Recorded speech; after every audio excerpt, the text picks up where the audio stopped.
ഞാൻ എൻ്റെ കയ്യിലുള്ളത് 2011 അന്നത്തെ പഞ്ചായത്ത് സാമൂഹ്യക്ഷേമ വകുപ്പ് മന്ത്രി ഡോക്ടർ M.K. മുനീർ ഈ നിയമസഭയിൽ തന്നൊരു മറുപടിയാണ്.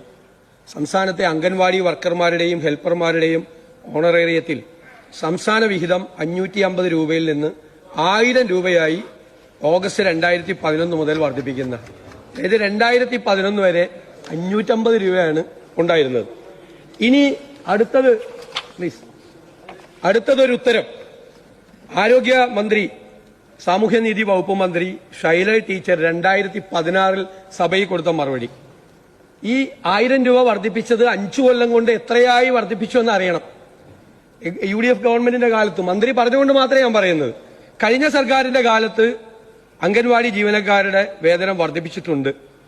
അതായത് അംഗൻവാടി വർക്കർമാർക്ക് നൽകുന്ന ഓണറേറിയം 10,000 രൂപയായും ഹെൽപ്പർമാർക്ക് ഓണറേറിയം 7,000 രൂപയായും വർദ്ധിപ്പിച്ചിട്ടുണ്ട്. അതാണ് UDF ഗവൺമെന്റിന്റെ കാലത്ത് 5 കൊല്ലം കൊണ്ട് ചെയ്തത്. 550 രൂപയിൽ നിന്നും 10,000 രൂപയുള്ള തുകയിലേക്ക് വന്നു. ടോട്ടൽ സ്റ്റേറ്റ് ഷെയർ അപ്പോൾ ഏകദേശം ഒരു 7,000 രൂപയോളം വന്നു. 550 രൂപയിൽ നിന്ന് 7,000 രൂപയാക്കി 5 കൊല്ലം കൊണ്ട് UDF ഗവൺമെന്റിന്റെ കാലത്ത് വർദ്ധിപ്പിച്ചു. അങ്ങ് വർധനവിന്റെ കണക്ക് പറഞ്ഞല്ലോ, ഞാൻ പറഞ്ഞുകൊണ്ടാണ് അങ്ങ് പറഞ്ഞത്. ആ ഉത്തരത്തെ മുഴുവൻ അങ്ങ് വായിച്ചില്ല.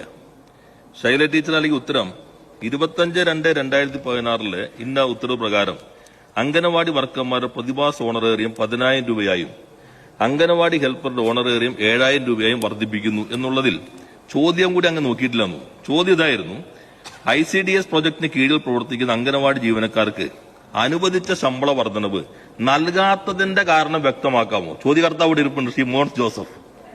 നിങ്ങൾ പ്രഖ്യാപിച്ച വർധനവ് എന്തുകൊണ്ട് നടപ്പിലാക്കിയില്ല? ഉത്തരത്തിൽ പറയുന്നത് എന്ന് ഉത്തരവിൽ ഇറക്കിയെങ്കിലും ഈ തുക തദ്ദേശ സ്വയംഭരണ സ്ഥാപനങ്ങളുടെ തനത് ഫണ്ടിൽ നിന്ന് നൽകുന്നതിനാണ് ഉത്തരവായിരുന്നത്. എന്നാൽ ഈ തുക തദ്ദേശ സ്വയംഭരണ സ്ഥാപനങ്ങൾ ലഭ്യമല്ലാത്തതിനാൽ വർധനവ് നടപ്പിലാക്കാൻ കഴിഞ്ഞിട്ടില്ല. അപ്പൊ പ്രഖ്യാപനം കടലാസിൽ മാത്രമായിരുന്നു എന്നങ്ങ് കണ്ടോളൂ. മോൻസ് ജോസഫിന്റെ ചോദ്യം.